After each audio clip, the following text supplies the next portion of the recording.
Vice President namin. One. Oh, effective na karon, Vice President. Ato pa sa 2025 o budget, ato pa ang bilong anak, ang ato na muna akong pakutana. Dili lang kay ingon nga ang ulihok ang President.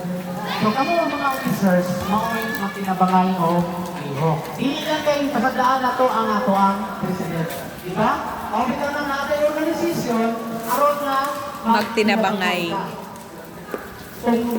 Kung lang taong ibalo, pinita mo doon sa ating mga barangay officials. Kung makatapang ka sa ilaha, kung saan na mo ipag-process, inunani, kung sa may akong buhaton, aron makuha na mo ni. Inunana lang ang atuang angay na buhaton. So, dili lang kay ang atuang presidente lang ang magtrabaho sa tanan. Magtinabangay ta. No? Kung doon na ba'y mga miyembro na naay kahibalo, pwede po ninyo pangayuan o Opinion. opinion. Muna na lang.